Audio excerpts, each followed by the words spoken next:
No issues. Right. చాలాసార్లు మన దేశంలో మనకున్నటువంటి సంస్కృతిని బట్టి మనకి పండగల సంస్కృతి ఉంది మన దేశంలో. మనకి ఒక కవి అన్నట్టు, స్వతంత్ర దేశంలో చావు కూడా పెళ్ళి లాంటిదే బ్రదర్ అన్నట్టు, మనకి పండగల కల్చర్ మంది, అలాంటి సంస్కృతి మంది. ఈ సంస్కృతిలో ఏ మతానికి ఆ మతానికి పండగలు ఉన్నాయి. అంచేత ఒక పండగ రాగానే మనం వెంటనే ఒక లేబుల్ అతికిస్తాం. ఇది పలానా వాళ్ళ పండుగ, ఇది ముస్లిమ్స్ పండుగ, ఇది హిందువుల పండుగ, ఇది సిక్కుల పండుగ, అయితే ఇది క్రిస్టియన్స్ పండుగ అని. కానీ సాయంత్రం మీకు సత్యం నేను చెప్పదలిచింది ఏంటంటే, కొంచెం తగ్గించండి బ్రదర్, మా సమయం వస్తుంది.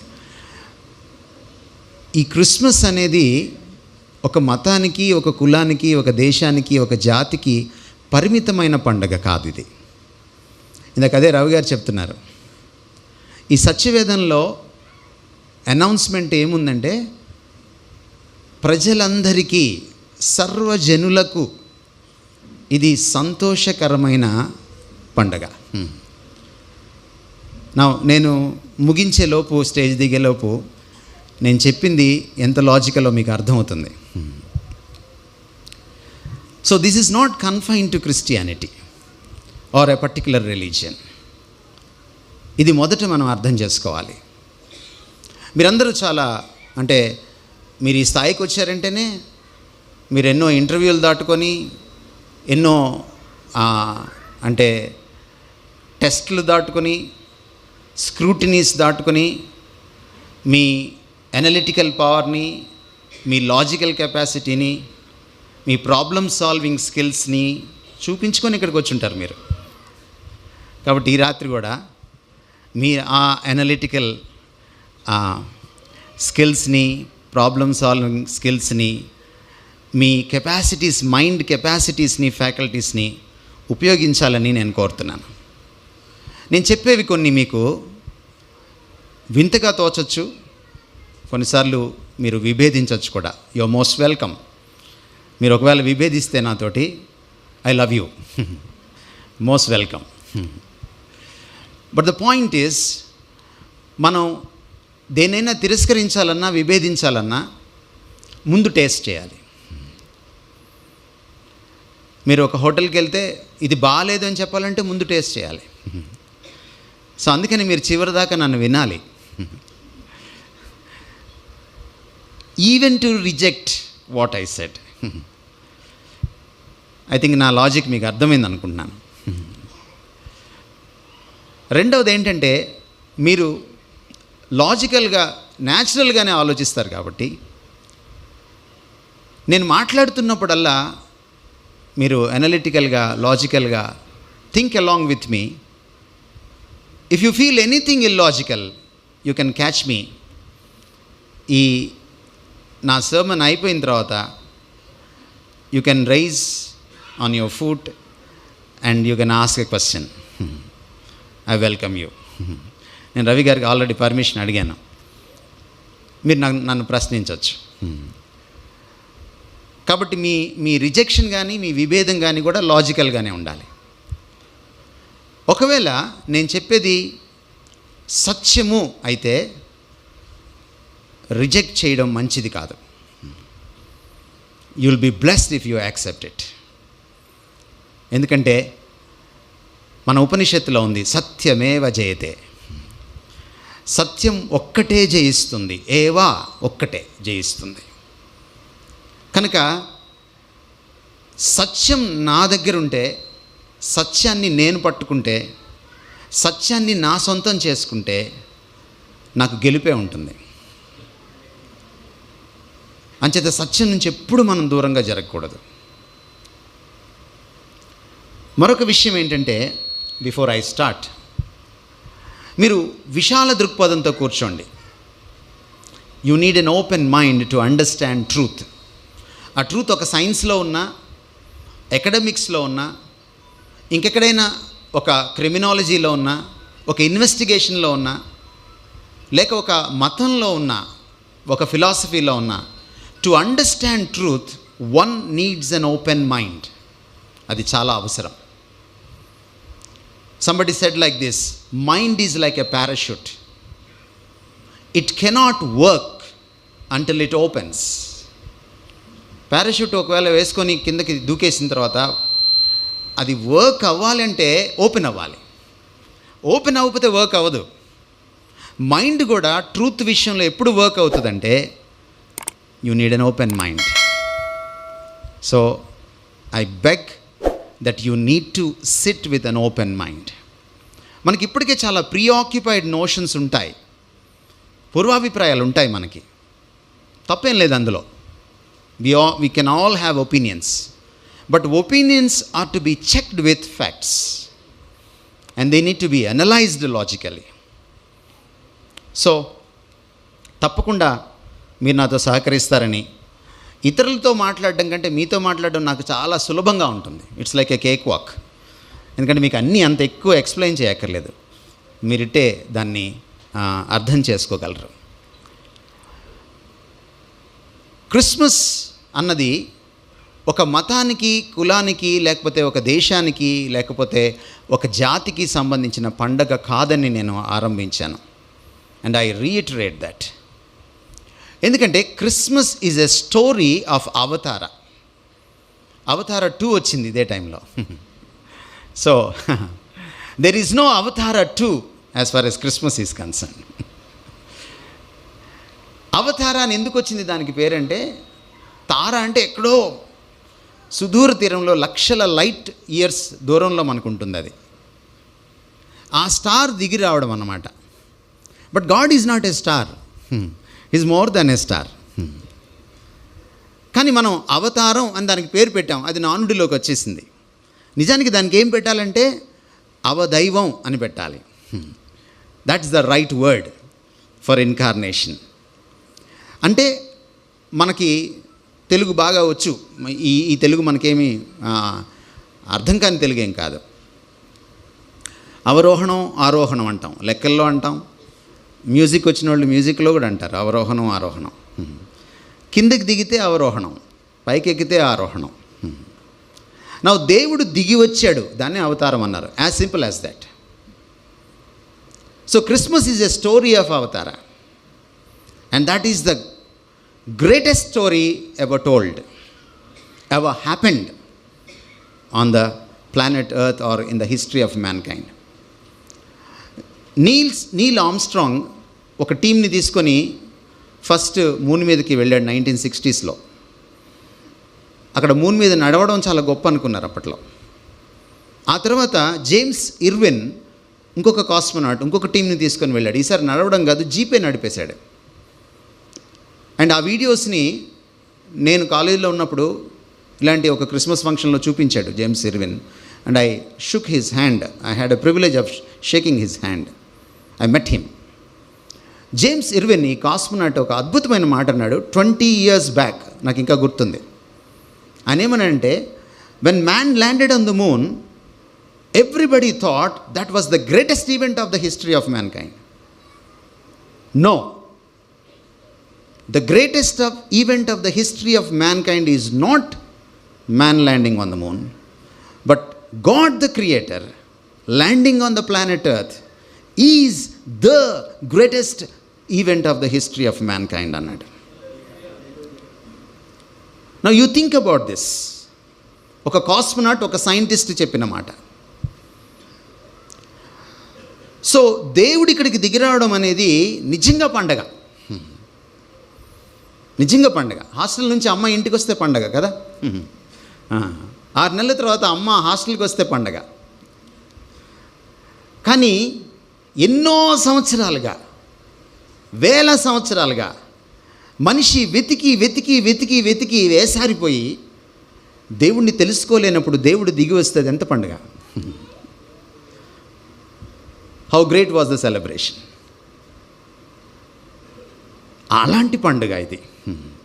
ఇందాక రవి గారు అన్నట్టు ఈ డెకరేషన్స్లో, ఈ క్రిస్మస్ తాతలో, లేకపోతే ఈ Christmas tree, cakes, blah blah blah, వీటిల్లో ఏమైపోయిందంటే ద రియల్ క్రిస్మస్ స్టోరీ కనుమరుగైపోయింది. It was eclipsed. Because of all this pomp, unnecessary pomp of Christmas. But that should not be so. అందుకని మనం ఒక విషయం ఇక్కడ మాట్లాడుకోవాలి లాజికల్గా. అసలు దేవుడు ఎందుకు దిగి రావాలి? వై షుడ్ ఐ నీడ్ అవతార? బహుశా హాలీవుడ్లో అవతార 2 ఎందుకు వచ్చింది, అవతార 1 ఎందుకు వచ్చిందంటే చాలా సింపుల్గా చెప్పచ్చు, డబ్బులు సంపాదించడానికి. That's all. కానీ నిజంగా దేవుడే దిగి వచ్చాడే, ఈ రియల్ అవతారా, ఎందుకు దిగి రావాలి దేవుడు అని ప్రశ్న తప్పకుండా వేసుకోవాలి మనం.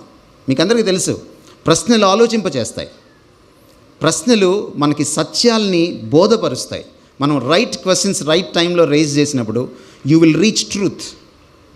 అందుకని ఈ ప్రశ్న వేసుకోవాలి మనం. At least there are 2 reasons why God has to come down. కిందకి ఎందుకు రావాలి దేవుడు మనల్ని కలవడానికి? Reason number 1 is philosophically speaking ontological. Ontos అంటే గ్రీక్లో అస్తిత్వం అన్నమాట, existence. The existential reason, the natural reason. ఏమిటి ఆ natural reason? Reason number 1, if at all God exist, God must be infinite. దేవుడు అనేవాడు ఉంటే ఆయన ఖచ్చితంగా అనంతుడై ఉండాలి, అదర్వైజ్ ఆయన దేవుడు కాదు.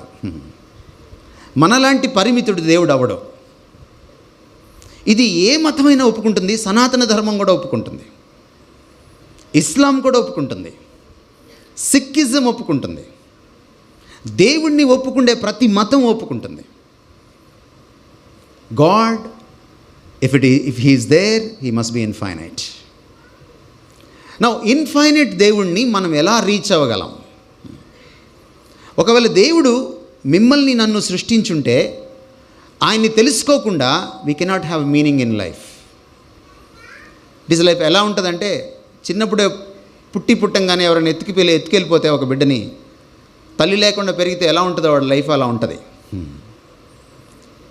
You cannot have a meaningful fulfilled life without having connection with your creator, if at all God is there.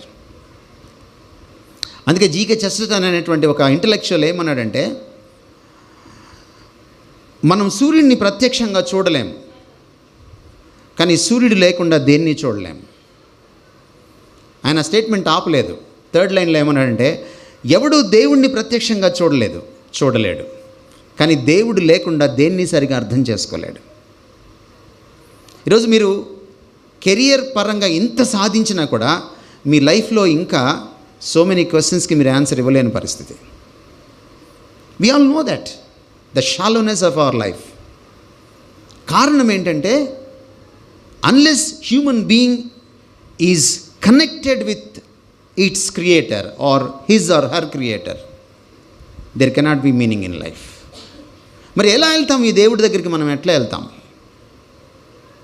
నా చదువుకున్న మిమ్మల్ని, ఇంజనీరింగ్ బ్యాక్గ్రౌండ్ నుంచి వచ్చిన మిమ్మల్ని, సైన్స్ బ్యాక్గ్రౌండ్ నుంచి వచ్చిన మిమ్మల్ని ఒక ప్రశ్న అడగాలనుకుంటున్నాను ఈ రాత్రి.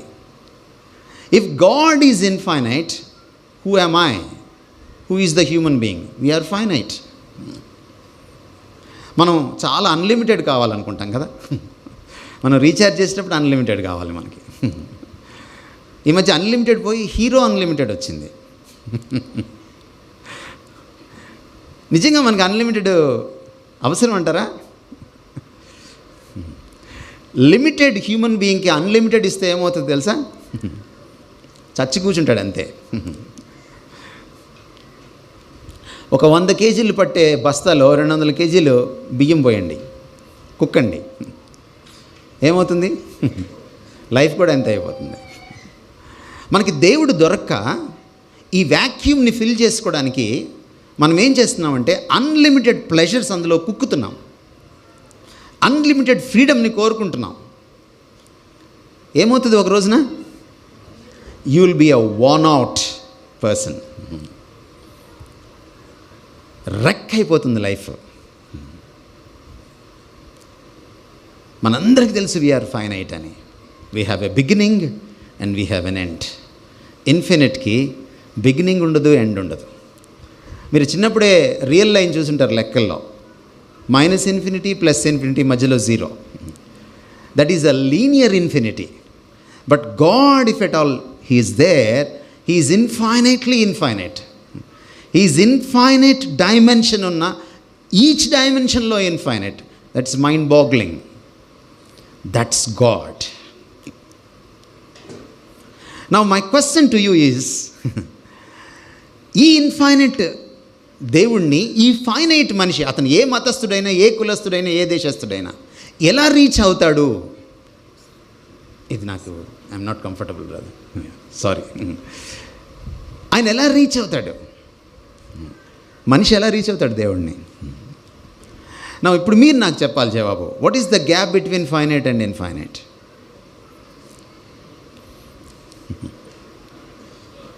అండి, what is the gap between finite and infinite? What is the distance between finite and infinite? It's infinite.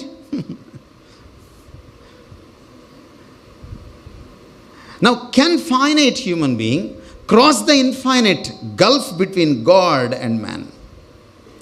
Infinite ki finite ki మధ్య అంతరం అనంతమైతే ఆ అనంతాన్ని పరిమితమైన మనిషి దాటగలడా?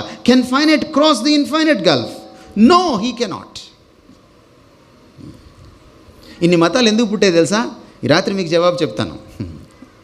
ఫిలాసఫీ ఆఫ్ రిలీజియన్ చేసిన వాడిగా, మతాలని చదివిన వాడిగా నాకు తెలుసు. మతం అంటే సంస్కృతంలో అభిప్రాయం అని అర్థం. మతం అంటే it's an opinion about God. Opinion ఎప్పుడైనా ఫెయిల్ అవ్వచ్చు. ఒపీనియన్కి కంప్లీట్ జ్ఞానం ఉండాల్సిన పని లేదు. అందుకనే మతం అనే మాట తెలుగులోకి వచ్చేటప్పటికి అభిమతం అయింది. అభిమతం అంటే అభిప్రాయం. ఏ మతం ఏ అభిప్రాయంతో ఏకీభవించిన వాడిని ఏం చేస్తాం? వాడిని ఇంకో మతంలో తోసేస్తాం. రెట మతం. ఇది ఇస్లాం మతం కంటే, క్రైస్తవ మతం కంటే, హిందూ మతం కంటే, సిక్కు మతం కంటే గొప్ప మతం ఇది. రెట మతం. ఎందుకంటే వాడు ఎవరితో కలవడు. మీరు చూడండి, మన దేశంలో వేరే మతాలు ఇవేదో కొన్ని విదేశీ మతాలు అంటున్నారు. That's a different subject. Even నా దృష్టిలో హిందూ మతం కూడా విదేశీ మతమే. మీరు తర్వాత నన్ను కలవండి, ఎందుకో చెప్తాను నేను. ఋగ్వేదం ఈ దేశంలోకి వచ్చేటప్పటికి ఋగ్వేదంలో ఫస్ట్ పార్టే రాశారు, సంహిత. వేదాల్లో సంహితలు, బ్రాహ్మణాలు, అరణ్యకాలు, ఉపనిషత్తులు 4 పాటలు ఉంటాయి. నా సంహిత, ఋగ్వేద సంహితం ఒక్కటే ఉంది, ప్రాచీన గ్రంథం. అది ఇండియాకి ఆర్యులు వచ్చేటప్పటికే ఆల్రెడీ ఇండియా బయట రాశారు దాన్ని. వయా ఇరాన్ వచ్చారు.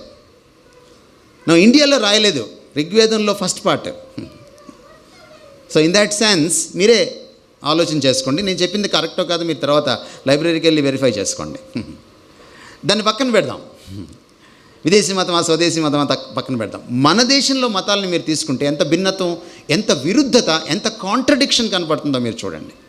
ఒక ఆయన అద్వైతం అంటాడు, ఇంకొక ఆయన ద్వైతం అంటాడు. ఒక ఆయన 2 రియాలిటీలు అంటాడు, ద్వైతం. మీ కర్ణాటకలో మధ్వాచార్యులు ఎక్కువ కదండి, ద్వైత మతం ఎక్కువ. మీ సెల్ ఫోన్స్ని కొంచెం సైలెంట్లో పెట్టుకుంటారు ఇఫ్ యూ డోంట్ మైండ్. కానీ అద్వైతం ఆయన ఏం చెప్పాడంటే, నువ్వు లేవు నేను లేవు, అంతా ఒక్క రియాలిటీయే. That is God, Brahman. Quite opposite. అద్వైతం ఆయన దేవుడికి గుణం లేదన్నాడు, నిర్గుణ బ్రహ్మం అన్నాడు శంకరాచార్యుడు. విశిష్టాద్వైతం ఆయన రామానుజాచార్యుడు దేవుడికి గుణం ఉంది అన్నాడు, సగుణ బ్రహ్మం అన్నాడు. Look at this. శైవులకి వైష్ణవులకి పడదు. ఇంకా పక్క మతాల సంగతి చూడండి, ఇంకెలా ఉంటుందో. బుద్ధుడు ఇక్కడి నుంచే పక్కకి వెళ్ళాడు, ఎందుకని?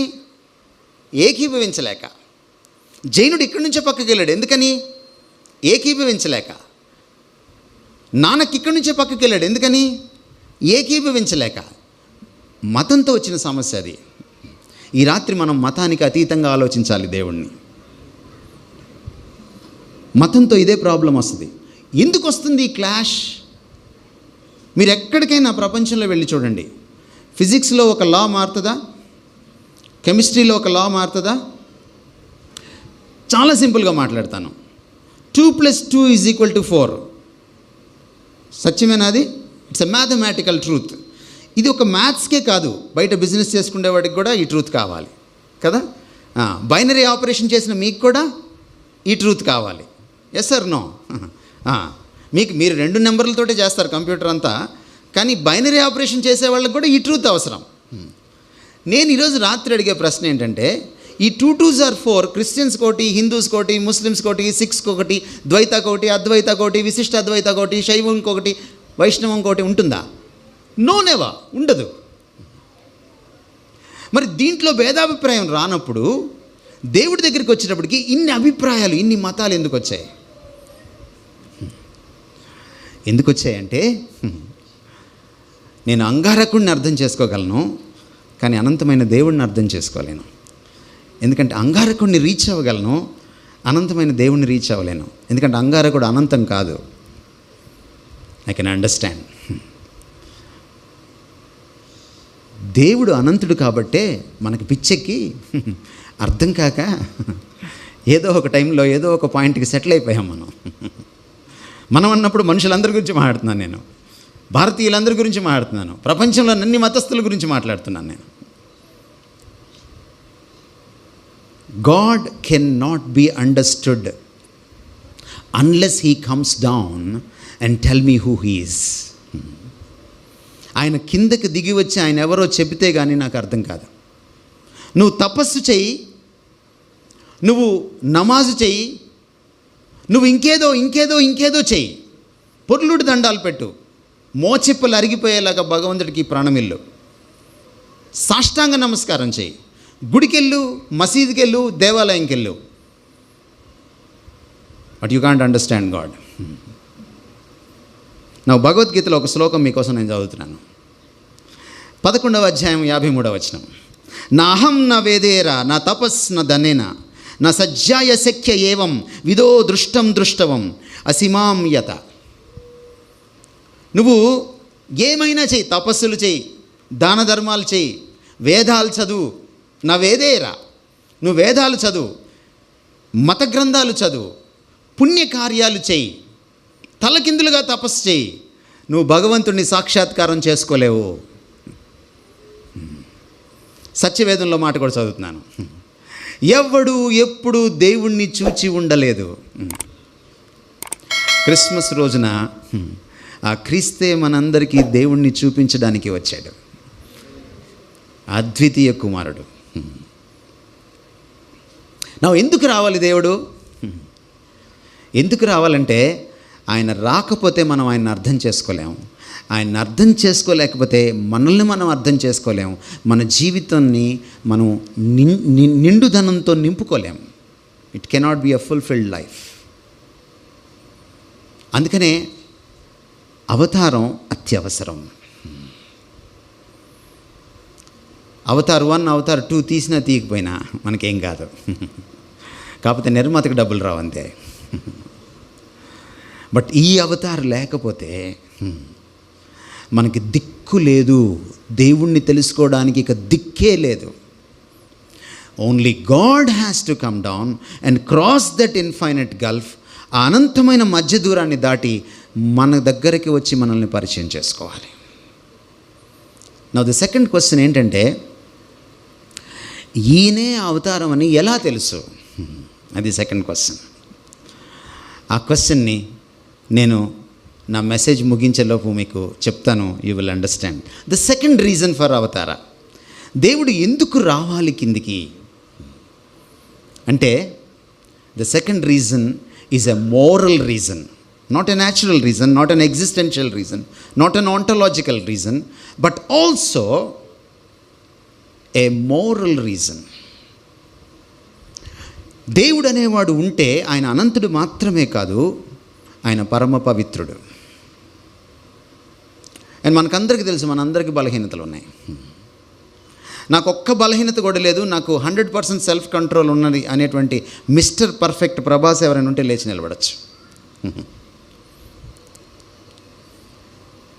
నోవే. మహాత్ములు కూడా ఈ మాట చెప్పలేరు. మహాత్ములు సైతం, మీరు కావాలంటే పుస్తకాలు చదువుకోండి, మహాత్ముల గురించి రాసిన మహాపుస్తకాలు, మహాగ్రంథాలు చదువుకోండి. There is no single one who says I'm sinless. హైందవ సోదర సోదరిమణులు గుడికి వెళ్తారు, కొబ్బరికాయ తీసుకెళ్తారు కదా. కొబ్బరికాయ మీదే, మీ పర్సులో మనీతోటే కొంటారు కదా, మీరే తీసుకెళ్తారు. తీసుకెళ్ళిన తర్వాత మీరు కొట్టరు కొబ్బరికాయ, మీ కొబ్బరికాయని ఇంకొక ఆయన కొడతాడు. మీరు ఎప్పుడు పోట్లాడలేదా పూజారి గారితో? సార్ కొబ్బరికాయ నాది, నువ్వేంటి కొట్టేది?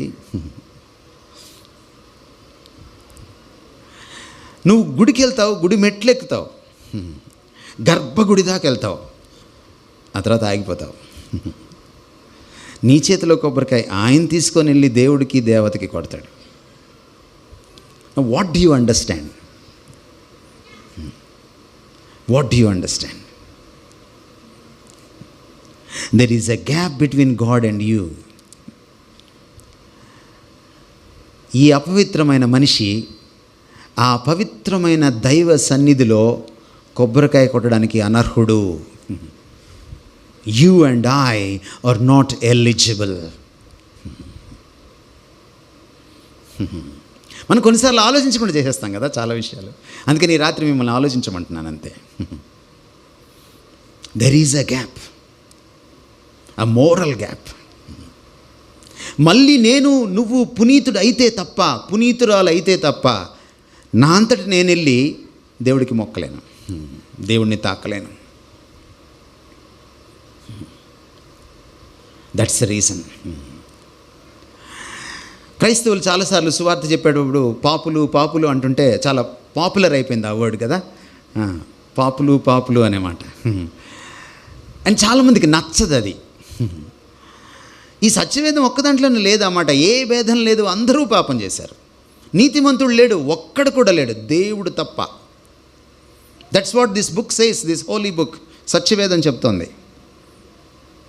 కానీ మన దేశంలో గ్రంథాలు కూడా చెప్తున్నాయి, పాపోహం పాపకర్మాహం. అహం పాపం, దేర్ఫోర్ నా పని కూడా పాపం. పాపాత్మ పాప సంభవ, నా సోల్ సిన్ఫుల్ అయిపోయింది, పాపం అయిపోయింది, అందుకనే పాపం సంభవిస్తోంది.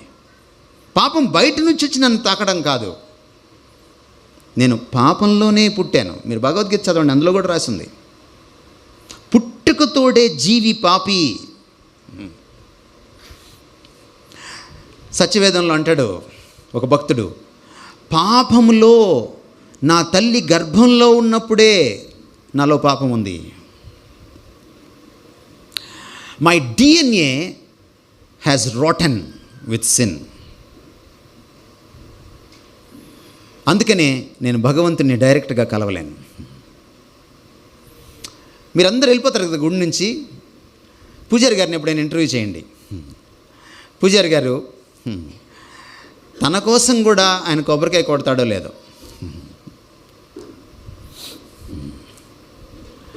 ఒకసారి నేను బస్సులో వెళ్తున్నాను, ఒక 20-25 ఇయర్స్ అయి ఉంటుంది. నా పక్కన ఒక పెద్ద ఆయన కూర్చున్నాడు. ఆయన వాళ్ళకని చూస్తే పూజారి గారు లాగా ఉన్నారు. ఆయన అడిగాను నేను, సార్ మీరేం చేస్తారు అని. అంటే ఆయన అన్నాడు, నేను మోక్షాన్ని గురించి ప్రబోధిస్తానండి పలానా దేవాలయంలో అన్నాడు. మంచిది సార్. ఆయన కాసేపు మాట్లాడుకున్నాక, నేను మిమ్మల్ని ఒక ప్రశ్న అడగచ్చా మీరేమనుకోకపోతే? ఎందుకంటే భారతదేశంలో ఈ ప్రశ్న అడగడం చాలా కష్టం, ఎందుకంటే మనకు కొన్ని సెంటిమెంట్లు ఉంటాయి. అందుకని కొంచెం భయపడుతూ, కొంచెం సంశయిస్తూ, కొంచెం డెలికేట్గా ఫీల్ అవుతూ అడిగాను నేను ఈ ప్రశ్న. ఆయన కొంచెం పర్మిషన్ అడిగి, సార్ మనం ఇలా వెళ్తున్నాం, మీ పక్కన నేను, నా పక్కన మీరు కూర్చున్నారు, మనం బస్సులో ఉన్నాం సార్. ఈ బస్సు సడన్గా ఏదైనా అయ్యి మనకి ఏదైనా జరిగి మనం పైకి పోతే మీరు మోక్షాన్ని గురించి ప్రబోధిస్తారు కదా, మోక్షానికి వెళ్తారన్న నమ్మకం మీకుందా సార్ అని అడిగాను. ఆయన నాకేం చెప్పాలి సార్? వెళ్తాను అనాలి, ఏ. వెళ్ళను అనాలి, బి.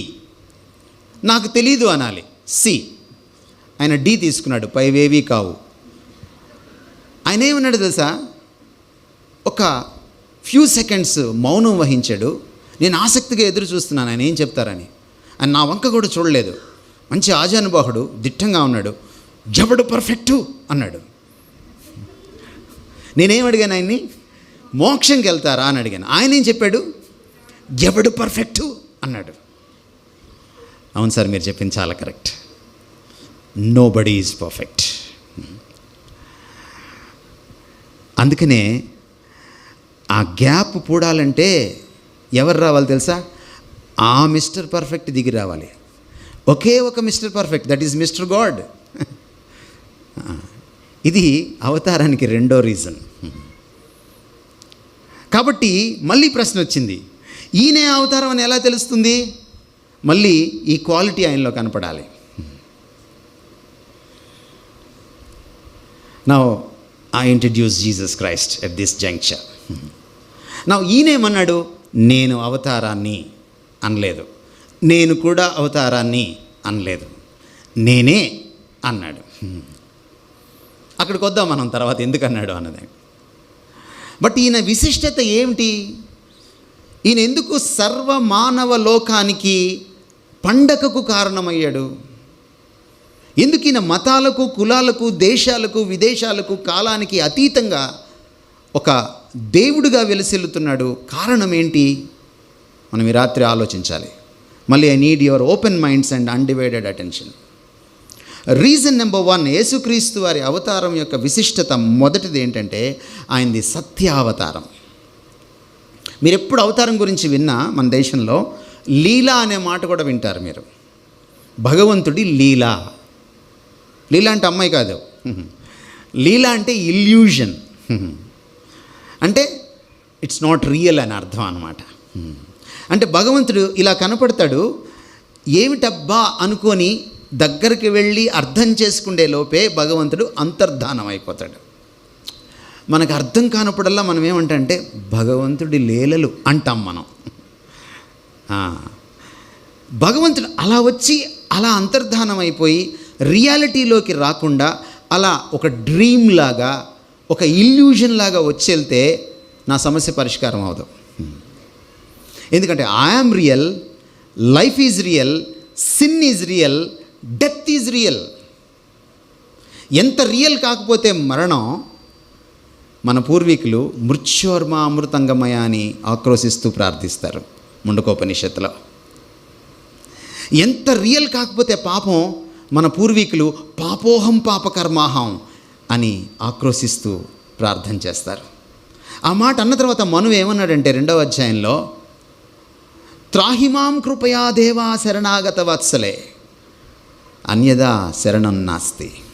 త్రాహిమాం అంటే రక్షించు, కృపయా కృప చూపించు, దేవా దేవా నువ్వొక్కడవే, అన్యదా శరణం నాస్తి మరొక శరణం నాకు లేదు. ఎంత డెస్పరేట్ కండిషన్లో చేసిన ప్రార్థనలు ఇవి మన పూర్వీకులు. So sin is real, your life is real and death is real. We need a real avatara. Look at Jesus Christ. ఈరోజు ఆయన ఎంత రియల్ అంటే ఆయన బర్త్డే అనేది లేకపోతే, అంటే ఫస్ట్ క్రిస్మస్ లేకపోతే మీకు ఎవ్వరికి బర్త్డేస్ లేవు. మీకు కోపం రావచ్చు.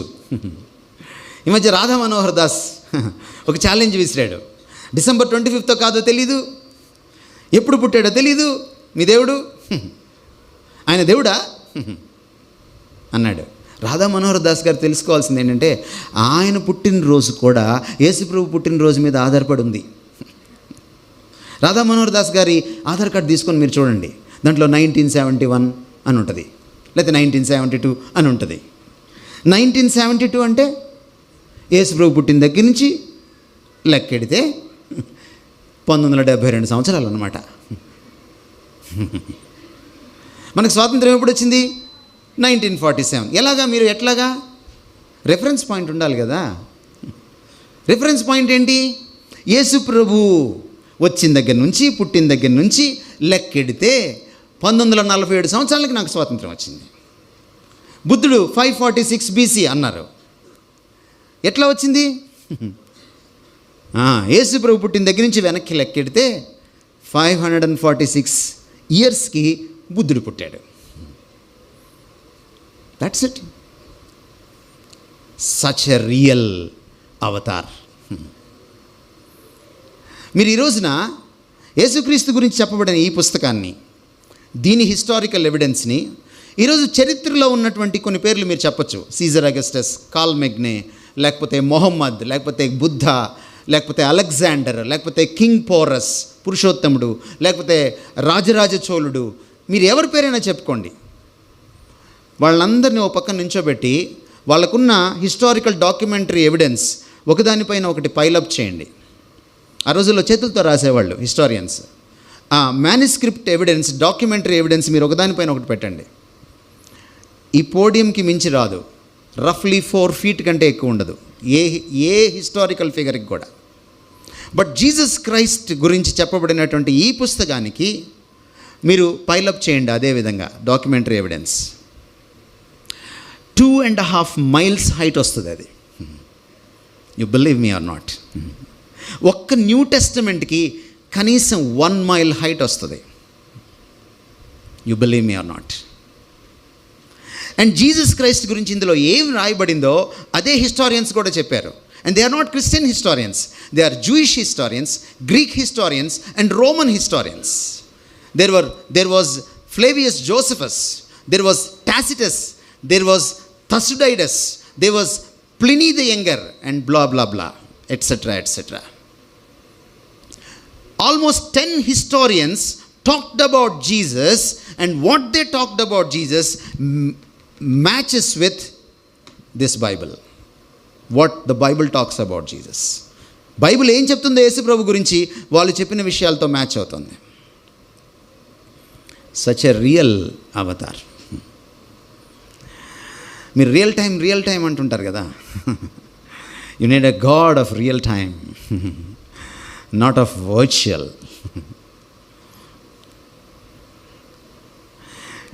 యేసుక్రీస్తు అవతారం యొక్క రెండవ ప్రత్యేకత, విశిష్టత ఏమిటంటే ఆయనది నిత్య అవతారం. అంటే ఆయన మళ్ళీ మళ్ళీ మళ్ళీ అవతారాలు ఎత్తడు. ఆల్ టైమ్కి ఒకటే దేవుడు. ఆయన యుగ పురుషుడు కాదు. మనకి ఈ శ్లోకం గుర్తుంది కదా, భగవద్గీత 4వ అధ్యాయం 8వ వచనం, పరిత్రాణాయ సాధునాం వినాశయక దుష్కృతం ధర్మ సంస్థాపనార్థయ సంభవామి యుగే యుగే. ఏంటి లాస్ట్ లైన్ అర్థం ఏంటి? దేవుడు మళ్ళీ మళ్ళీ పుడతాడు, దేవుడు మళ్ళీ మళ్ళీ అవతారం ఎత్తుతాడు. ఈ యుగంలో ఒక దేవుడు ఒక అవతారం, మరొక యుగంలో దేవుడు మరొక అవతారం. No why? మళ్ళీ మీరు ప్రశ్న వేయాలి. మీరు ఒక సైన్స్ క్లాస్ రూమ్లోనే ప్రశ్నలు అడగకూడదు. చర్చ్లో, మసీదులో, దేవాలయంలో మీరు ప్రశ్నలు అడగాలి. ఈ ప్రోగ్రాం అయిన తర్వాత కూడా మీరు ప్రశ్నలు అడగాలి. నా ఎందుకు దేవుడు మళ్ళీ మళ్ళీ ఎందుకు పుడతాడు?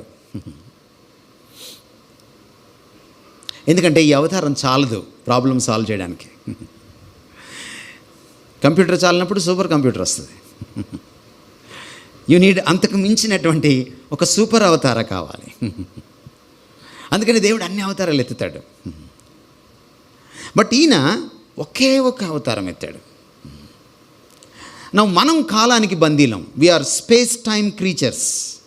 మనం ప్రదేశానికి కాలానికి బందీ మనం. కానీ దేవుడు is above space and above time. ఇక్కడ ఉన్న వాళ్ళకి మరొక చిన్న మెదడుకు మేత. Is infinite physical or non physical or metaphysical. అనంతం భౌతికంగా ఉంటుందా, అది భౌతికేతరంగా ఉంటుందా?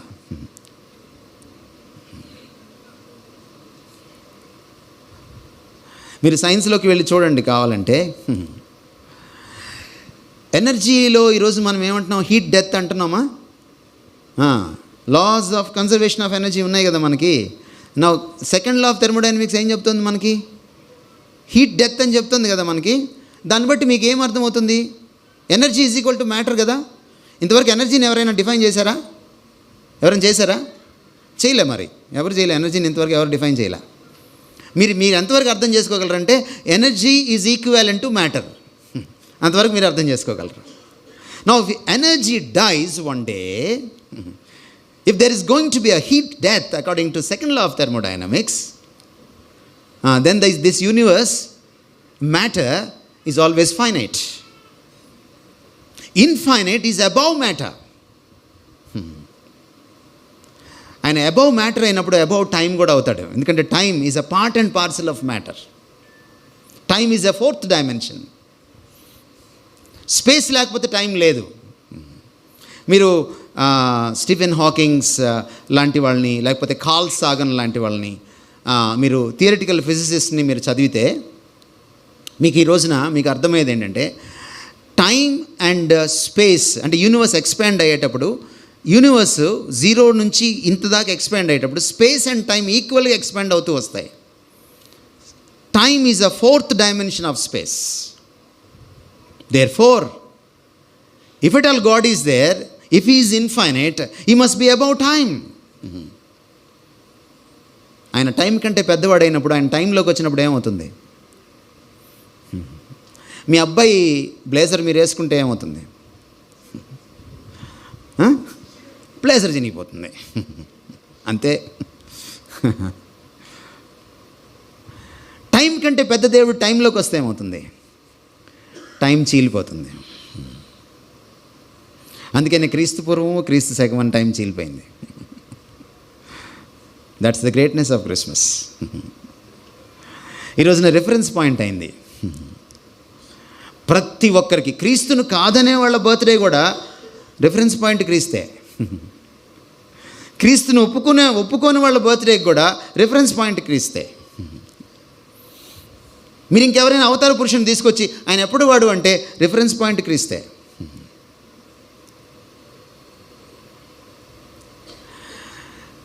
ఆయన హీఈస్ అబౌవ్ టైమ్. అందుకనే కాలాన్ని పరిపాలించేవాడు కాబట్టి యుగానికి పరిమితం కాడాయన. ఆయన యుగ యుగములకు స్తోత్రార్హుడని సత్యవేదం చెప్తుంది. Not for a single age, but for ages and ages he is the Lord and God, and he is to be praised and worshipped. అందుకని రెండో అవతారం లేదు క్రీస్తుకి, ఒకే ఒక్క అవతారం. అందుకని ఆయన అన్నాడు నేనే. మూడవ ప్రత్యేకత ఏమిటంటే యేసుక్రీస్తు వారి అవతారంలో ఆయనది విశిష్టావతారం.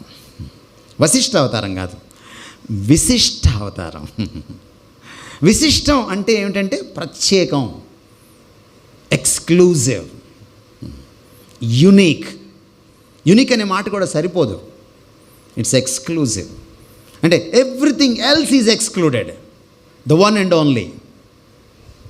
ఎందుకు విశిష్ట అవతారం? ఇక్కడ మనం కాసేపు మాట్లాడుకోవాలి. మనం అవతారం గురించి విన్నప్పుడల్లా చిన్నప్పటి నుంచి మనం వినుంటాం. మనం ఏ మతస్థులమైనా స్కూల్ టైం నుంచి మనం వినుంటాం. ఏమని వినుంటామంటే, మనం భగవంతుడు అవతారం ఎత్తుతాడు. ఎందుకు ఎత్తుతాడంటే దుష్ట శిక్షణకు శిష్ట రక్షణకు అవతారం ఎత్తుతాడని మనం వినుంటాం. ఇందాక మనం చదివిన శ్లోకంలో కూడా వినాశయక దుష్కృతం, దుష్టుల్ని చంపడానికి, నాశనం చేయడానికి, వినాశనం చేయడానికి. పరిత్రాణాయ సాధునం, శిష్టులను రక్షించడానికి, పరిరక్షించడానికి. నాకు కాసేపు ఆగి మనం ఆలోచన చేయాలి, ఎందుకంటే మీరంతా విఘ్నులు కాబట్టి లాజికల్గా ఈ రాత్రి ఆలోచించాలి. You ask any Hindu Pandit and answer these questions. చంపడానికి దేవుడు దిగి రావాలా? దేవుడు టెక్నాలజీ అంత తక్కువ. ఉక్రెయిన్కి వెళ్లకుండా పుతిన్ యుద్ధం చేయగలుగుతున్నాడు, అక్కడ ఉన్న వాళ్ళని చంపగలుగుతున్నాడు కదా. మరి దేవుడు భూమి మీదకి రాకుండా చంపలేడా? You think about it.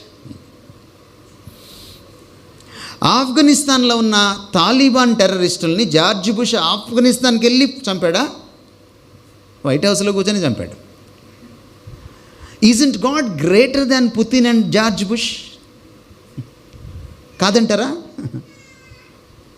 దేవుడు ఎవరినైనా చంపాలనుకున్నాడు అనుకోండి, ఏం చేయొచ్చు దేవుడు?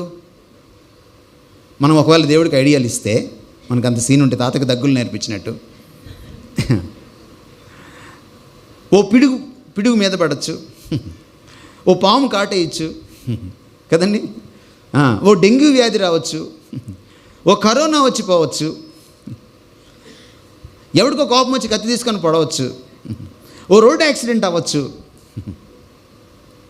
ఇన్ని విధాలుగా చంపచ్చు మనిషిని దేవుడు చంపాలనుకుంటే. ఇవన్నీ అక్కర్లా, చావురా అని అంటే చాలు చచ్చిపోతాడు. That's God. సో చంపడానికి దేవుడు ఎందుకు దిగి రావాలి? నా అనదర్ అనలిటికల్ క్వశ్చన్ ఏంటంటే,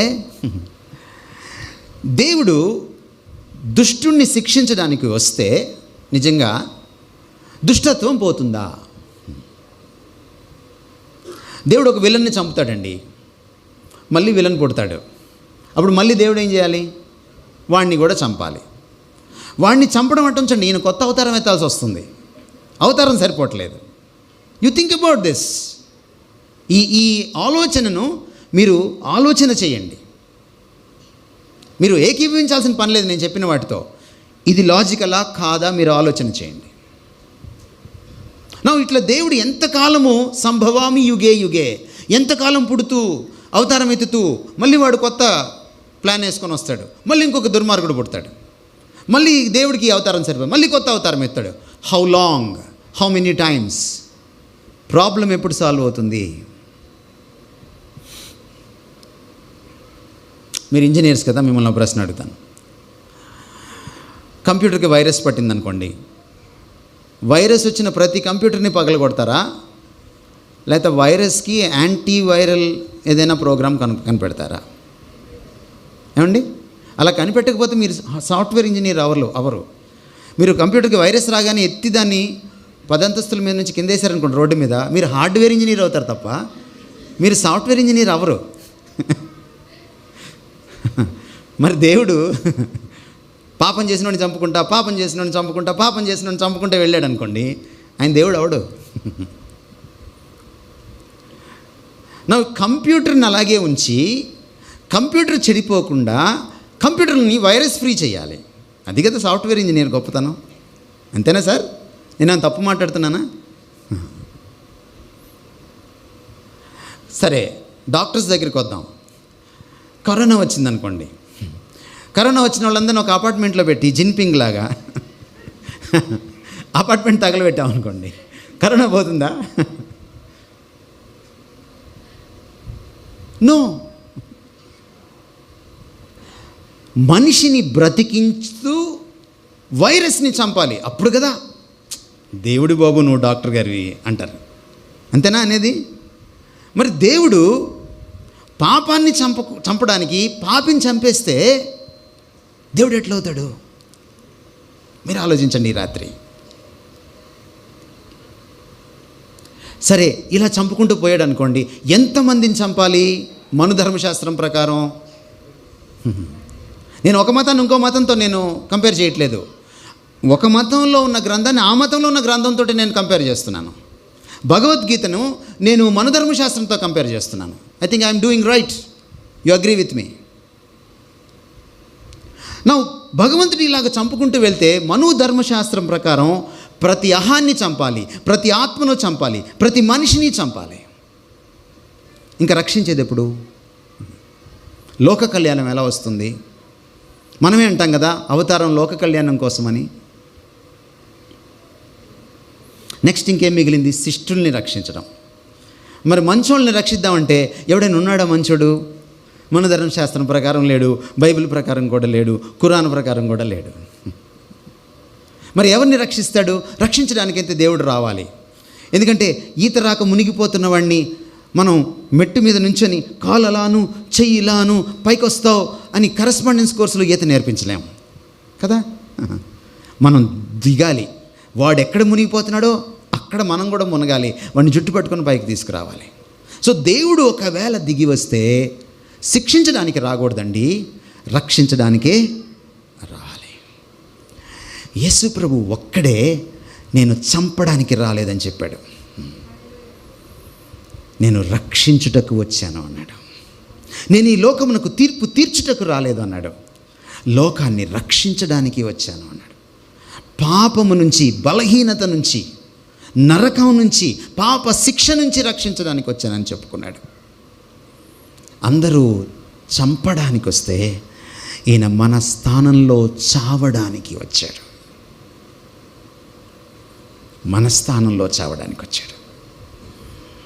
రాధా మనోహర్ దాస్ గారు మరింకొక ఎగతాళి చేశారు. చంపడానికి వచ్చినోడు దేవుడా, నిస్సహాయంగా చచ్చిపోవడానికి వచ్చిన దేవుడా, వచ్చినవాడు దేవుడా, తన 3 మేకులు తాను పీక్కోగలడా అని అడిగాడు. దానికి నేను జవాబు త్వరలోనే చెప్తాను ముగించకముందు.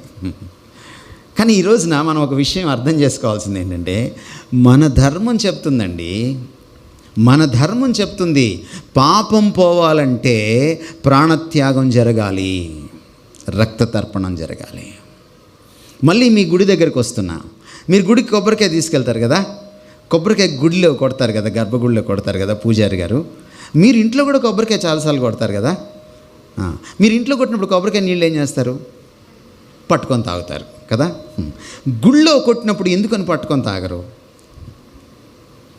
మీరు పూజారి గారిని ఈసారి వెళ్ళినప్పుడు అడగండి.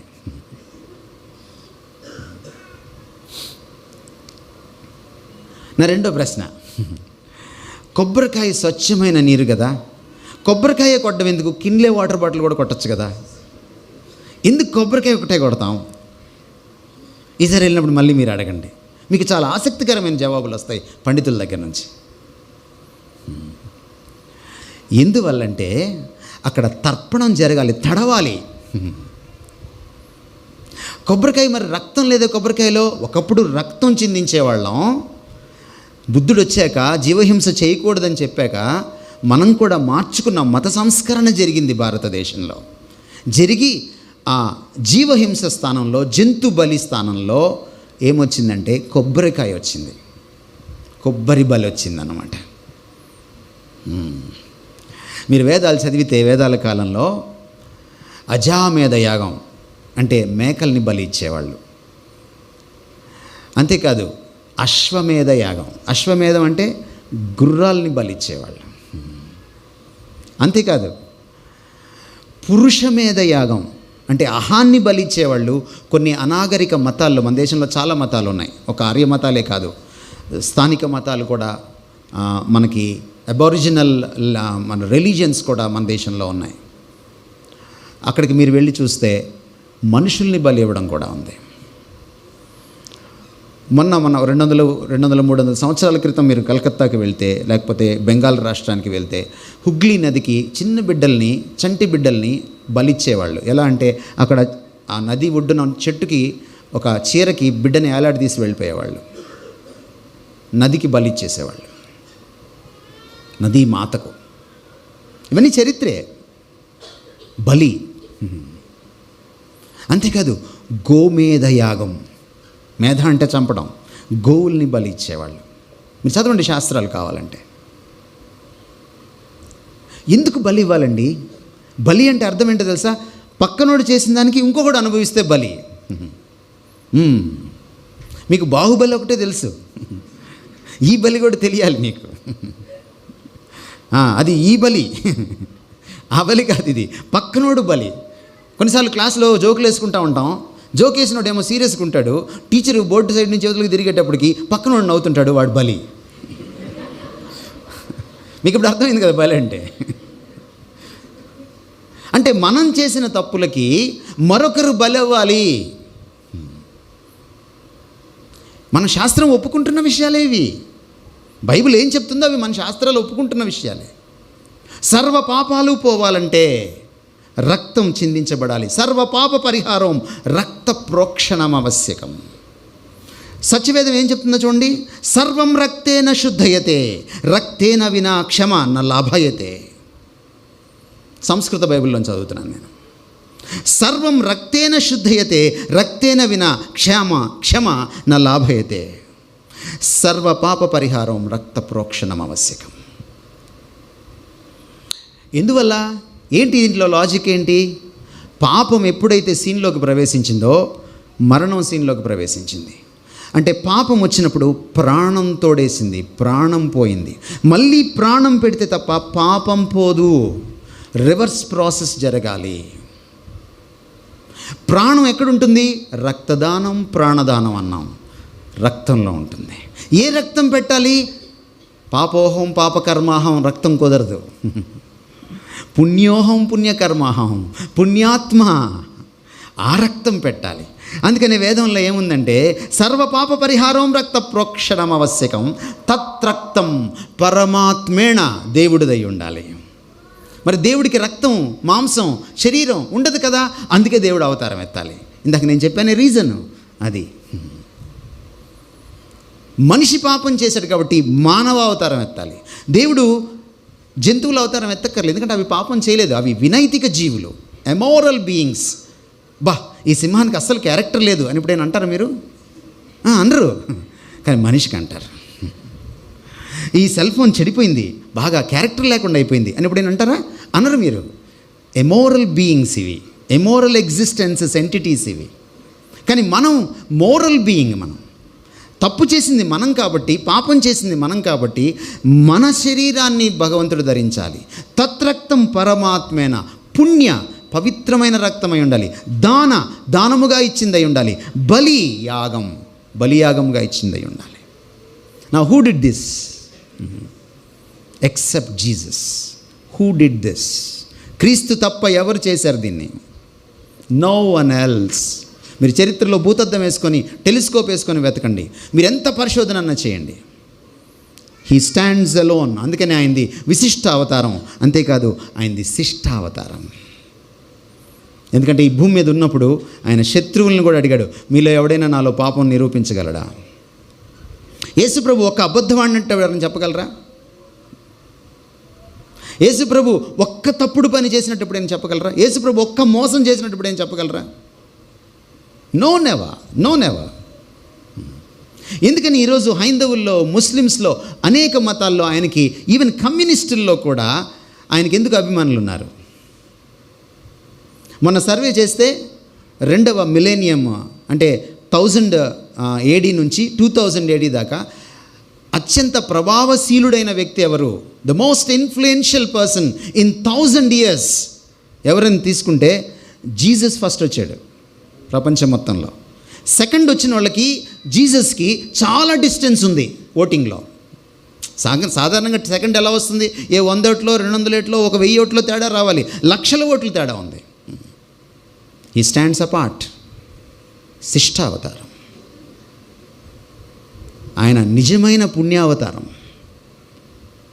అంతేకాదు, ఈయన ఎందుకు వచ్చాడంటే ఈయన దుష్టుల్ని శిక్షించడానికి, శిష్టుల్ని రక్షించడానికి రాలేదు, దుష్టుల్ని శిష్టులుగా మార్చడానికి, దుష్టుల స్థానంలో దుష్టత్వాన్ని తొలగించడానికి, తాను చనిపోయి దుష్టుల్ని చంపకుండా, పాపిని చంపకుండా తాను చనిపోయి పాపులని పావనులుగా మార్చడానికి, పతితలను పవిత్రులుగా మార్చడానికి, దొంగల్ని దొరలుగా మార్చడానికి, తాగుబోతుల్ని, ఎడిక్ట్స్ని సెల్ఫ్ కంట్రోల్ ఉన్న వాళ్ళగా మార్చడానికి, దుర్మార్గుల్ని, హంతకుల్ని, కర్కసుల్ని దయార్థ హృదయులుగా మార్చడానికి ఈయన వచ్చాడు.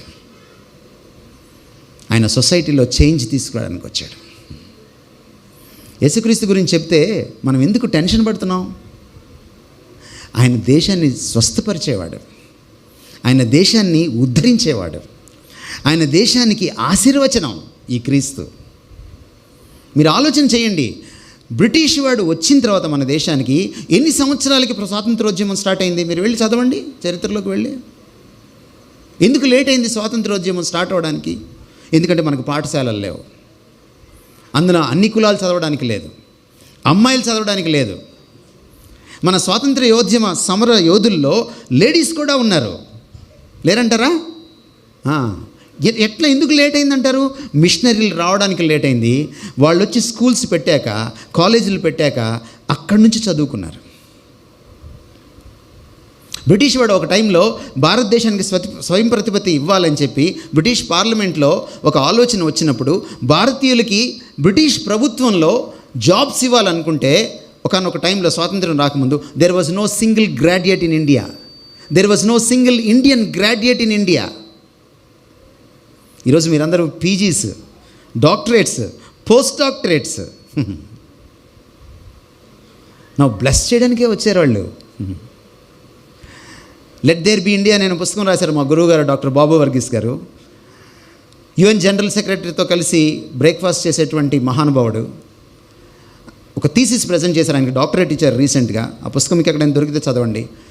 భారతదేశంలో మన సంస్కృతిని ఇనుమడింపచేసే గొప్ప గొప్ప పనులు చేశారు మిషనరీలు.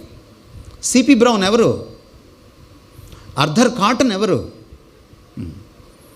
ఈరోజు కాటన్ ఒక డ్యామ్ కట్టకపోతే ఈరోజు బౌల్ ఆఫ్ ఇండియా అయ్యేది కాదు ఆంధ్రదేశం. దేశానికి అన్నం పెట్టే గిన్నె అయింది భారతదేశానికి అన్నం పెట్టే గిన్నె అయింది ఆంధ్రదేశం ఒక్క కాటన్ డ్యామ్ వల్ల. ఎవరు కాటను? ఈ పుస్తకాన్ని నమ్ముకున్న, క్రీస్తుని నమ్ముకున్నటువంటి ఒక retired military engineer. They blessed. 50,000 బాల్య వితంతువులు ఉండేవాళ్ళు. విలియం కేరీ ఇక్కడ జీవించిన రోజులు 200 సంవత్సరాల పైకి వెనక్కి వెళ్ళి చూస్తే 50,000 బాల్య వితంతువులు. అంటే చిన్న అమ్మాయిని తీసుకొచ్చి రేపో మాపో వాడికి నిన్న మొన్న పుట్టిన అమ్మాయిని తీసుకొచ్చి కట్టేసేవాళ్ళు. వాడు పోయేవాడు, ఈమె వితంతువు అయిపోయేది, మళ్ళీ పెళ్లి చేసుకోవడానికి వీల్లేదు.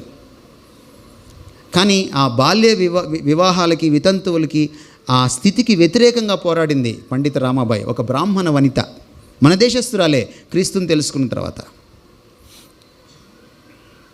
Christ came to bless. దుష్టుల్ని చంపితే దుష్టత్వం పోదు. శిష్టుడెవడూ లేడు రక్షించడానికి, కానీ దుష్టుల్ని శిష్టులుగా చేయడానికి ఆయన దుష్టత్వాన్ని తన మీద వేసుకొని సిలువకెక్కాడు, రక్తం కార్చాడు. సర్వపాప పరిహారానికి పరమాత్మైన పుణ్యదాన బలియాగం చేశాడు యేసుక్రీస్తు. ఆయన మనల్ని పుణ్యమూర్తులుగా మార్చడానికి వచ్చాడు, మనకి సెల్ఫ్ డిగ్నిటీ ఇవ్వడానికి వచ్చాడు. నేను ముగిస్తాను. యేసుక్రీస్తు వారిది అమృత అవతారం, అంటే మృతము లేని అవతారం. ఆయన వచ్చాడు, అవతరించాడు, అద్భుతంగా జీవించాడు, ప్రాయశ్చిత్తం చెల్లించాడు, కాలగర్భంలో కలిసిపోలేదు, తనువు చాలించి వెళ్ళిపోలేదు, తనువుతో పాటు ఆయన స్వర్గానికి వెళ్ళాడు. ఆ తనువుని లేవదీసుకొని మరణం నుంచి, మృత్యువు నుంచి స్వర్గానికి ఎక్కిపోయాడు. ఆయన మరణాన్ని గెలిచినప్పుడు తాకి చూచి సైంటిఫిక్గా నిర్ధారణ చేసుకున్న శిష్యుడు ఈ భారత గడ్డపైకి వచ్చాడు క్రీస్తు శకం 52లో. మీరు అనుకుంటారు చాలాసార్లు క్రైస్తవ మతం నిమ్న జాతి మతం, క్రీస్తు నిమ్న జాతీయుల దేవుడు, దళితుల దేవుడు అని. మీరు అలా అనుకుంటే మాత్రం you are utterly wrong.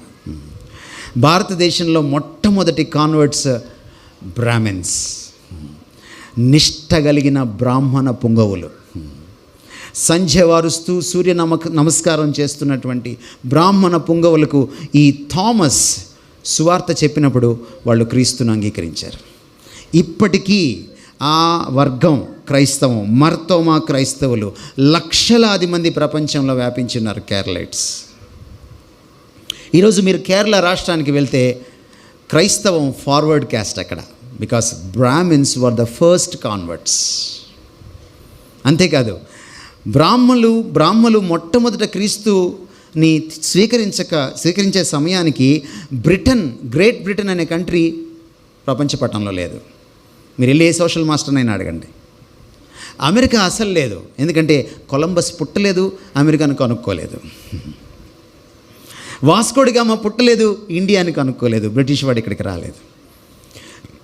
Great Britain అనే కంట్రీ పుట్టకముందు, యుఎస్ఏ అనే కంట్రీ పుట్టకముందు, వాళ్ళు ఇక్కడికి రాకముందు, మన మీద రాజ్యం ఏలకముందు మనం క్రైస్తవులం.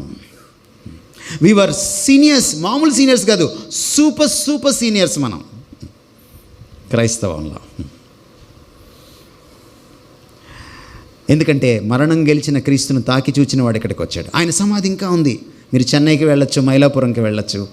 చెన్నైలో అతి ఫేమస్ మౌంట్ రోడ్ ఆయన పేరు మీదే ఉంది, సెయింట్ థామస్ మౌంట్ రోడ్. ఎందుకంటే ఆ గుట్ట పైన ఆయన అస్థికలు పాతిపెట్టారు. That's Jesus. అందుకనే ఆయన చంపడానికి రాలేదు, ఆయన మన కోసం మన స్థానంలో చావడానికి వచ్చాడు. మనల్ని తనలాగా మార్చుకోవడానికి తాను మనలాగా మారిపోయాడు. అందుకని ఒక గొప్ప మేధావి ఏమన్నాడంటే, the son of God became the son of man in order to make the Sons and daughters of men the Sons and daughters of God. మనుషుల్ని దేవుళ్ళలాగా మార్చడానికి, దేవుళ్ళలాంటి స్వభావం మనలో పెట్టడానికి దేవుడు మనిషి అయ్యాడు. అదే క్రిస్మస్ యొక్క అద్భుతమైన సందేశం. ఇంతకు మించిన ప్రేమ ఉంటుందా? అందుకే ఆయనది ప్రేమ అవతారం. ఒక శిల్పా సెట్ అంత పొడుగున్న అమ్మాయి బిడ్డ పుడితే ఆమె నేల మీద దేగాడుతూ ఉంటే ఆ బేబీ, ఆ శిల్పా సెట్ లాంటి అమ్మ వచ్చి నిలబడి ఎగరవే ఎత్తుకుంటాను అని దోగాడే బేబీని అడిగితే ఆమె తల్లి అవుతుందా? మహాతల్లి అవుతుందా? కానీ ఆమె తల్లి అయితే ఆమె కిందకి దిగి ఆ పాప నేల మీద ఉంటే ఆ స్థానానికి దిగి తను ఎత్తుకుంటుంది, తన చంకన పెట్టుకుంటుంది. అదే చేశాడు క్రిస్మస్ రోజున దేవుడు. నువ్వు ఎగరలేకపోయావు ఆయన స్థాయికి, ఆయన స్థానానికి. ప్రతి మతస్థుడు ట్రై చేశాడు. ఆయన స్థానానికి ఎగిరి ఆయన అందుకోలేకపోయినప్పుడు ఆయనే కిందకి దిగి మనల్ని జవురుకొని తన స్థానానికి మనల్ని ఎత్తుకోవడానికి తను మన స్థానానికి దిగిపోయాడు. That's Christmas. ఇంతకంటే ప్రేమ ఉంటుందా? అందుకే ఆయనది ప్రేమ అవతారం.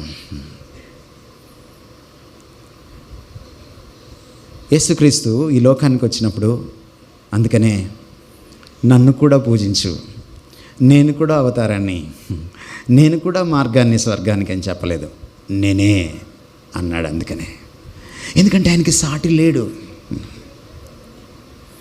దేవుడు ఇన్ఫైనట్ అని మనం మొదలెట్టాం కదా, మళ్ళీ అక్కడే ముగించుకుందాం. ఇన్ఫైనట్లు ఎన్ని ఉంటాయి? మళ్ళీ మీకు ప్రశ్న. One and only. If God exists, if God is infinite, God must be one and only one. అప్పుడు ఆయన లాంగ్వేజ్ ఎలా ఉంటుంది దిగొస్తే? మీకు పాప పుట్టిందనుకోండి, మీ పాప స్కూల్లో వేశారనుకోండి, స్కూల్లో ఏదో ఆ అమ్మాయికి యాన్యువల్ ఫంక్షన్ రోజున ప్రైజ్ వచ్చిందనుకోండి, స్టేజ్ మీద ప్రైజ్ తీసుకునేటప్పుడు ప్రిన్సిపల్ గారు వీళ్ళ నాన్నగారు ఎవరు అని అడిగారు అనుకోండి, నేను కూడా అంటారు ఎవరైనా? నో నో నో, అది అపచారం, అలా అనకూడదు. నేనే అంటారు. తప్పంటారా? నేనే అంటే నాన్న ఒక్కడే ఉండాలి, దేవుడు కూడా ఒక్కడే ఉండాలి. భారతదేశంలో ఏ వివాహిత స్త్రీనైనా ఆపి ఆయన కూడా నీ భర్తేనా అని అంటే ఏముంటుంది? వెంటనే సౌండ్ వస్తుంది, చెంప చెల్లు అనిపించిన సౌండ్. ఏంటని తేరుకుండే లోపు గట్టికి కొడితే, మళ్ళీ సోడా కొడితే కానీ లేవం. అంత పవిత్రత ఉంటుంది కదా మనకి. భర్త ఒక్కడే. మరి అనంతమైన దేవుడు భూలోకానికి దిగి వచ్చినప్పుడు ఆయన భాష ఎలా ఉంటుంది? నేనే, నేనే మార్గం, నేనే సత్యం, నేనే జీవం, నేనే మృత్యుంజయుణ్ణి, నేనే పునరుద్ధానాన్ని, నేనే లోకానికి వెలుగుని. మన పూర్వీకులు ఆక్రోశించారు, అసతోమా సద్గమయ, అసత్యంలో కొట్టుమిట్టాడుతున్నాం, సత్యంలోకి మమ్మల్ని నడిపించు. మాకు సత్యం అర్థం కావట్లేదు. యేసుక్రీస్తు వచ్చి అన్నాడు, అహమేవ సత్య, నేనే సత్యాన్ని. మన పూర్వీకులు ఆక్రోశించారు ముండకోపనిషత్తులో, తమసోమా జ్యోతిర్గమయ, తామసిలో, చీకటిలో, అంధకారంలో అంటే అజ్ఞానంలో కొట్టుమిట్టాడుతున్నాం. మాకు జ్ఞాన వెలుగులు విరజిమ్ము, మాకు జ్ఞానం కావాలి. యేసుక్రీస్తు వచ్చి తమసోమా జ్యోతిర్గమయ అని ఆక్రోశించే వాళ్ళకి, అహమేవ జ్యోతి, నేనే నిజమైన వెలుగును. మృత్యువుతో పోరాడుతున్నాం. ఎంత భయం తెలుసా మనకి మరణం అంటే? మన వీధిలో ఎవరైనా పోతే చచ్చారు, మరణించారు, డెడ్ అని మాట మన పెదవుల మీదకి రాదు. వాళ్ళ గురించి 2 గంటలు మాట్లాడుకుంటాం ఆ వీధిలోనే నిలబడి. నిన్నటి దాకా బాగానే ఉందండి, ఈరోజు ఏంటండి ఇలా అయిపోయింది. నేను రాత్రే మాట్లాడానండి. ఆ పక్కకి వెళ్ళేవాడికి కాసేపు 5 నిమిషాలు నించుంటే కానీ పోయారన్న సంగతి తెలియదు అనమాట. మరణం అంటే అంత భయం మనకే కాదు, మీరు పురాణాలు చదవండి. నాకు చిన్నప్పటి నుంచి నేను మా గురువులు రామాయణం, మహాభారతం, భాగవతం, వేదాలు పారాయణం చేస్తుంటే పద్మాసనం వేసుకొని కూర్చొని వింటుండేవాళ్ళం. నాకు చిన్నప్పటి నుంచి ఒక ప్రశ్న ఏమిటంటే, దేవతలు అమృతం తాగారు, దానికోసం రాక్షసులు దేవతలు కొట్టుకున్నారు అని చెప్తారు కదా. మరి దేవతలకి మరణం ఉంటుందా? మరణ భయం ఉంటుందా? దేవతలకి అమృతం దేనికి? అమృతం ఎవరికి కావాలి సార్? మరణ భయం ఉన్నవాడికి, మరణం ఉన్నవాడికి. మరి దేవతకి ఎందుకు? ఇక్కడ చూడండి, ఈయనకి మరణ భయం లేదు. ఈయనలోకి వస్తే మనకు కూడా మరణ భయం లేదు. నేను ఇలా ముక్కుసూటికి మాడుతుంటే మొన్న ఎవరు నాకు శాపనార్థాలు పెట్టారు, కరోనా వచ్చి పోతావని. నేను వాళ్ళకి చెప్పాను అనమాట, కరోనా వస్తే నాకు భయం లేదు, జరిగితే 2 జరుగుతాయి. ఒకటి పోతాను, పోగానే ఆయన దొరుకుతాడు, ఆయన దగ్గర ఉంటాను, నాకేం ఇబ్బంది లేదు. రెండోది కూడా జరగచ్చు, ఆయన కనికరిస్తే నేను బతకచ్చు, అప్పుడు కూడా ఇబ్బంది లేదు. 3 కరోనాలు వచ్చినాయి, 4 కరోనాలు వచ్చినాయి, దేవుడు నన్ను కనికరించాడు. చెప్తున్నాను, మరణం గెలిచినవాడు. యేసుక్రీస్తు మరణం గెలిచినప్పుడు 2 విషయాలు నిరూపితమైపోయినాయి. ఒకటి, ఆయన దేవుడని, దేవుడు ఒక్కడే మరణం గెలవగలడు, కాబట్టి ఆయన ఇన్ఫైనట్ అని. మీకు బిగినింగ్లో ఏం చెప్పాను? ఇన్ఫైనట్ మాత్రమే మనిషికి దేవుడికి ఉన్నటువంటి మధ్య దూరాన్ని పూడ్చగలడు యేసుక్రీస్తు. అందుకనే నిజమైన వారధి, ఎందుకంటే ఆయన మరణం ద్వారా ఇన్ఫైనట్ అని నిరూపించుకున్నాడు. రెండవది, ఒకడు మరణాన్ని గెలిచాడంటే అతను దేవుడు అవ్వాలి. రెండవది, పాపం లేనివాడు అవ్వాలి, ఎందుకంటే పాపం వల్లనే మరణం వచ్చింది. యేసు పాపరహితుడని నిరూపితమైంది. మనకి దేవుడికి మధ్య ఉన్న ఈ నైతిక ఆఘాతాన్ని కూడా క్రీస్తు పూర్తి చేశాడు. అందుకనే ఇది అస్సలు సిస్సలు అవతారం. యేసు దగ్గరికి వస్తే దేవుడు దగ్గరికి వచ్చినట్టే, యేసును పూజిస్తే దేవుణ్ణి పూజించినట్టే, యేసు దొరికితే దేవుడు దొరికినట్టే, యేసుతో కనెక్ట్ అయితే దేవుడితో కనెక్ట్ అయినట్టే, జీవితం తరించినట్లే, జన్మ ధన్యమైనట్టే. ఒకే ఒక్కడు. ఈ రాత్రికి మీరు ఆలోచన చేయండి. వివేకానంద కూడా ఇలా అన్నాడు, the complete works of Swami Vivekananda 5 volumes మీరు చదివితే యేసుక్రీస్తు గురించి కొన్ని మాట్లాడినాడు ఆయన. ఒక మాట ఏమిటంటే, as an oriental I have no other go except to fall prostrate before this Jesus Christ and accept him as my Lord and God. ఒక ఈశాన్య దేశపు మత సన్యాసిగా నాకు ఒకటే మార్గం, క్రీస్తు గురించి అడిగితే ఆయన ముందు సాష్టాంగపడి ఆయన్ని ప్రభువుగా దేవుడిగా స్వీకరించడం తప్ప వేరే మార్గం లేదు. I don't know what your decision to night is. ఈ రాత్రి మీ డెసిషన్ ఏంటో నాకు తెలియదు. It's up to you. ఒక మాట యేసుప్రభు గురించి నేను చెప్పాలనుకుంటున్నాను. ఆయన ఇక్కడ కూర్చున్న ప్రతి ఒక్కరిని ప్రేమిస్తాడు. క్రైస్తవుల్ని ఎంత ప్రేమిస్తాడో హైందవుల్ని, ముస్లిమ్స్ని, సిక్కుల్ని, నాస్తికుల్ని, యేసును తిట్టే వాళ్ళని కూడా అంతే ప్రేమిస్తాడు. ఆయన అందరి కోసం చనిపోయాడు. ఆయన అందరి గుండె బయట నిలబడి తడుతున్నాడు. మీరు బలవంత మత మార్పిళ్ళని ఒకటే వింటున్నారు ఈ మధ్యకాలంలో. As far as Jesus is concerned, బలవంతపు మత మార్పిళ్ళు అసాధ్యం. అది it is against the nature of Christ. ఎందుకంటే మీరు తలుపు తీసేదాకా గుండె బయట తడుతూనే ఉంటాడు. మీరు తలుపు తీస్తేనే లోపలికి వస్తాడు, మీకు స్నేహితుడవుతాడు. దేవుడు మాత్రమే కాడు, మీకు స్నేహితుడవుతానని చెప్పాడు. It's up to you. మీ హృదయ కవాటాలు తెరిచి ఆయన్ని ఆహ్వానించడం మీ చేతుల్లో పని. ఇందులో బలవంతం లేదు. జీసస్ ఎప్పుడూ బలవంత పెట్టడు. ఆయన మర్యాదస్తుడు, మీ స్వేచ్ఛకు గౌరవం ఇచ్చే దేవుడు. మీరు తలుపు తీస్తేనే ఆయన లోపలికి వస్తాడు. That's what he said here. అందుకనే యేసుక్రీస్తుని ఆహ్వానించినప్పుడు ఇవన్నీ కూడా జరుగుతాయి.